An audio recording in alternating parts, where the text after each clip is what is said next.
Hi friends, ഇനി ഞാൻ video സംസാരിക്കാൻ പോകുന്ന ഷുഗറിന്, പ്രത്യേകിച്ച് ഡയബറ്റീസിന് മരുന്ന് തുടർച്ചയായിട്ട് കഴിക്കുന്നതിനെ പറ്റിയാണ്. ഞാൻ doctor Thomas Joseph, consultant physician and diabetologist, Carmel medical centre, പലരും ഷുഗർ നമ്മൾ കണ്ടുപിടിച്ചു, മരുന്ന് ഡോക്ടർ സ്റ്റാർട്ട് ചെയ്തു, കുറച്ച് കഴിയുമ്പോൾ ഷുഗർ നോർമലായി എന്ന് പറഞ്ഞ് മരുന്ന് നിർത്താറുണ്ട്. ആ ഒരു ഗണത്തിൽപ്പെട്ട ആൾക്കാർക്ക് വേണ്ടിയാണ് ഞാൻ ഈ വീഡിയോ ചെയ്യുന്നത്. പലപ്പോഴും നമ്മൾ മരുന്ന് ഒരിക്കലും ഒരു ഡോക്ടർ നിർദ്ദേശിച്ചില്ല നമ്മൾ നിർത്തൽ. പലപ്പോഴും നമ്മൾ മരുന്ന് കഴിക്കുമ്പോൾ ഷുഗർ നോർമലായിരിക്കും, നമുക്ക് യാതൊരുവിധ പ്രശ്നങ്ങളും ആദ്യം തോന്നാറില്ല.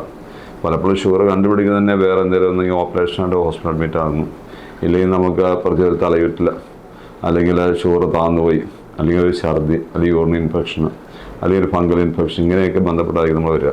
ചില അറ്റാക്കായിട്ട് വരും, ICU അല്ലെങ്കിൽ കാർഡിയക് ICUലൊക്കെ വന്നിട്ട് ഷുഗർ കണ്ടുപിടിക്കാറുണ്ട്. അതെല്ലാം കോംപ്ലിക്കേഷനാണ്. അപ്പോൾ ആ ലെവലിലേക്ക് നമ്മൾ പോകണ്ട. എന്നാൽ പോലും പണ്ട് നമുക്കറിയാം, നേരത്തെയൊക്കെ 70-80 വയസ്സൊക്കെ നമ്മളാണ് ഷുഗർ കണ്ടിരുന്നത്, ജീവിതശൈലി രോഗമായിരുന്നു. ഇപ്പോൾ ജീവിതശൈലിയിൽ മാറ്റം വന്നുകൊണ്ട് ഇന്ന് നേരത്തെ കണ്ടുപിടിക്കും. 30 വയസ്സ്, 40 വയസ്സ്, 50 വയസ്സൊക്കെ ഡയബറ്റീസ് നമ്മൾ കണ്ടുപിടിക്കുന്നുണ്ട്. പലർക്കും പക്ഷേ മരുന്ന് കഴിക്കാൻ മടിയാണ്. കുറച്ചാളും മരുന്ന് കഴിച്ചു 2 മാസം അല്ലെങ്കിൽ 6 മാസം കഴിച്ചുമ്പോൾ ഷുഗർ നോർമലൊക്കെ തന്നെ കഴിക്കില്ല. പിന്നെ എന്തെങ്കിലും അടുത്തൊരു കോംപ്ലിക്കേഷൻ, ഒരു യൂറിൻ ഇൻഫെക്ഷനോ അല്ലെങ്കിൽ എന്തെങ്കിലും ഒരു ഫംഗൽ ഇൻഫെക്ഷനോ, അല്ലെങ്കിൽ നമുക്ക് അത് അങ്ങനെ എന്തെങ്കിലും ഇൻഫെക്ഷൻ വരണോ, അല്ലെങ്കിൽ അതുമായിട്ട് മറ്റുള്ളൊരു കോംപ്ലിക്കേഷനൊക്കെ ആയിട്ടായിരിക്കും നമ്മുടെ അടുത്തേക്ക് വരും. അതുകൊണ്ട് ഷുഗറിൻ്റെ മരുന്ന് നമ്മൾ ഏർലി സ്റ്റേജുകളിൽ ഡയറ്റും എക്സസൈസും നമ്മൾ മരുന്ന് സ്റ്റാർട്ട് ചെയ്യുന്നതിന് മുമ്പേ രോഗികളോട് പറയാറുണ്ട്. അത് നിങ്ങൾ കുറച്ച് ഡയറ്റും ശ്രദ്ധിക്കുക, ലോ കലോറി ഡയറ്റ്, അല്ലെങ്കിൽ നമ്മൾ റൈസൊക്കെ കുറയ്ക്കുക. എന്നിട്ട് നമ്മൾ ഷുഗർ മോണിറ്റർ ചെയ്യണം. പക്ഷേ നമ്മൾ നോക്കാതിരുന്ന കാര്യം, ഗ്ലൂക്കോമീറ്റർ നമ്മൾ വീട്ടിൽ മേടിച്ച് സ്വന്തമായിട്ട് ആഴ്ച 2-3 ഒക്കെ നമ്മൾ ഷുഗർ ഫാസ്റ്റിംഗ് ഒക്കെ നോക്കി ഒരു 130-120 ഒക്കെ താഴെയാണെങ്കിൽ, മില്ലിഗ്രാമിൽ താഴെയാണെങ്കിൽ കുഴപ്പമില്ല. പലപ്പോഴും നമ്മൾ അതിൽ കൂടുന്നുണ്ട്, ഫാസ്റ്റിംഗ് നോക്കുമ്പോൾ 150ക്ക് മുകളിൽ പോകുന്നുണ്ട്, നമുക്ക് ക്ഷീണമുണ്ട്, വെയിറ്റ് ലോസ് ഒക്കെ ഉണ്ട്. അങ്ങനെയൊക്കെ ആണെങ്കിൽ ഡോക്ടറെ കാണിക്കുകയും മരുന്ന് കഴിക്കുകയും ചെയ്യണം. പലപ്പോഴും നല്ല കൺട്രോൾ നമ്മൾ പോകുന്നുണ്ട്, ലെസ് 120 ഉള്ള ഫാസ്റ്റിംഗ് ഷുഗർ. HbA1c ആവറേജ് ഒക്കെ നോക്കുമ്പോൾ 6.5 താഴെ ഉള്ളൂ.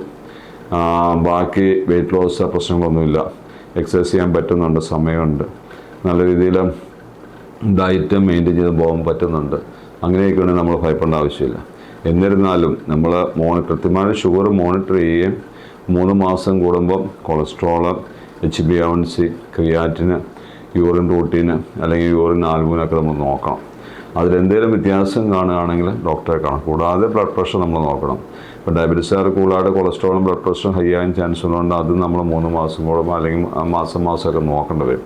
അത് ചില ഫാമിലീസിൽ നമുക്കറിയാം കൂടാതെ കൊളസ്ട്രോൾ, BP ഒക്കെ ഉള്ളവരുണ്ട്. അപ്പോൾ ഷുഗർ മാത്രം നമ്മൾ നോക്കിയിട്ടുണ്ടെന്നാൽ പോരാ, അതുങ്ങളുടെ അനുബന്ധമായ കാര്യങ്ങളായതുകൊണ്ട് അതുങ്ങൾ നമ്മൾ ശ്രദ്ധിക്കണം.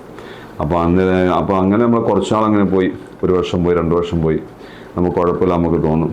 അപ്പോൾ അങ്ങനെയാണ് പരമാവധി നമ്മൾ ഈ ഡയറ്റ് എക്സസൈസും പോകുന്നത്. ചിലപ്പോൾ നമ്മൾ വൺസ് ഇൻ എ വൈൽ നോക്കുമ്പോൾ ഷുഗർ ഒരു ഇൻഫെക്ഷൻ വന്നാൽ ഹോസ്പിറ്റലിൽ ഒരു ന്യൂമോണിയായിട്ട് വന്നു, അല്ലെങ്കിൽ ജസ്റ്റ് ഇൻഫെക്ഷൻ വന്നു, അല്ലെങ്കിൽ ഒരു യൂറിൻ ഇൻഫെക്ഷൻ വന്നു, അല്ലെങ്കിൽ വേറെ ടൈഫോയിഡ് എന്തൊരു അസുഖം ഹോസ്പിറ്റൽ അഡ്മിറ്റ് ആകുമ്പോൾ ചിലപ്പോൾ ഷുഗർ വേരി ചെയ്യും. ചിലപ്പോൾ നമ്മളൊരു ശ്വാസമുള്ളൊക്കെ വന്നു, ഡോക്ടർ അലർജിയൊക്കെ വന്നു കഴിഞ്ഞാൽ ഇഞ്ചക്ഷൻ സ്റ്റിറോയിഡൊക്കെ ഇടും. അങ്ങനെയൊക്കെ നമ്മൾ ഷുഗർ കൂടാറ്. അന്നേരം ഡോക്ടർ മരുന്ന് സ്റ്റാർട്ട് ചെയ്യും. പലപ്പോഴും നമ്മൾ കാണുന്ന അന്നേരം മരുന്ന് സ്റ്റാർട്ട് ചെയ്യുമ്പോൾ ഞങ്ങൾക്ക് ഷുഗർ ഇല്ല, ഞങ്ങൾക്ക് പോയി ആരും കുഴപ്പമില്ല, മരുന്ന് കഴിക്കാൻ ഒരു മടി കാണിക്കും. പക്ഷെ അത് താൽക്കാലികം. അന്നേരം നമ്മൾ ഹോസ്പിറ്റലൈസ് ചെയ്യുമ്പം ചിലപ്പോൾ ഇൻസുലിനിലേക്ക് പോകാറുണ്ട്, ചിലപ്പോൾ ഗുളികയിലേക്ക് പോകാറുണ്ട്. അത് നമ്മൾ ഡോക്ടർ നിർദ്ദേശാനുസരണം കഴിച്ചാൽ പറ്റും. അത് കഴിയുമ്പോൾ കുറഞ്ഞ് കഴിയുമ്പോൾ ഡോക്ടർ പറയും ഇപ്പോൾ മരുന്ന് കുറച്ചിട്ടുണ്ട്, എന്നാലും ഈ ഫോളോ അപ്പിന് വരണം, 10 ദിവസം കഴിയുമ്പോൾ അല്ലെങ്കിൽ 2 ആഴ്ച 1 മാസം വരണം.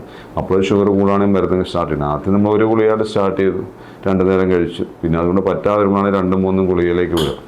3-4 ഗുളികയ്ക്ക് ആകുമ്പോൾ ഡോക്ടർ പറയും അപ്പം ഇതും കൊണ്ട് കൺട്രോൾ ആകുന്നില്ല, ചിലപ്പോൾ ഇൻസുലിനൊക്കെ എടുക്കേണ്ടി വരും. പലപ്പോഴും നമ്മളാണ് ഗുളികയുടെ എണ്ണം കൂട്ടേണ്ടത്. പക്ഷേ പലപ്പോഴും ഡയറ്റ് ശ്രദ്ധിക്കുന്നില്ല, സമയത്ത് കഴിക്കുന്നില്ല, കൃത്യ ഫോളോ അപ്പിലില്ല. അപ്പോൾ ഒരു കോംപ്ലിക്കേഷൻ വന്നു കഴിഞ്ഞ് വീണ്ടും ഹോസ്പിറ്റലിൽ വരുമ്പോഴായിരിക്കും ഡോക്ടർ പറഞ്ഞു ഇപ്പോൾ ഇത് പറ്റിയല്ല, നേരെ ഇൻസുലിൻ എടുക്കേണ്ടി വരും. പിന്നെ ഇൻസുലിൻ എടുത്ത് കുറഞ്ഞ് കഴിയുമ്പോൾ വീണ്ടും ഗുളിക കുറയ്ക്കും. ഇങ്ങനെയാണ് സാധാരണ കാണുന്നത്. അപ്പോൾ പലപ്പോഴും നമ്മൾ ഗുളിക അടിക്കാൻ ഈ മടിയുള്ളതുകൊണ്ട് നമ്മൾ ആദ്യം അവരെ കൗൺസിൽ ചെയ്യും. ആദ്യം പറയും നിങ്ങൾ ആദ്യം ഡയറ്റ് നോക്കാം, എക്സസൈസ് നോക്കാം. അപ്പം പലപ്പോഴും നമ്മൾ നല്ല സ്ട്രോങ് ആയിട്ട് പാരമ്പര്യമുണ്ട്, 3-4 തലമുറകളായിട്ട് വീട്ടിൽ ഷുഗറുണ്ട്, നേരത്തെ തുടങ്ങിയതാണ്.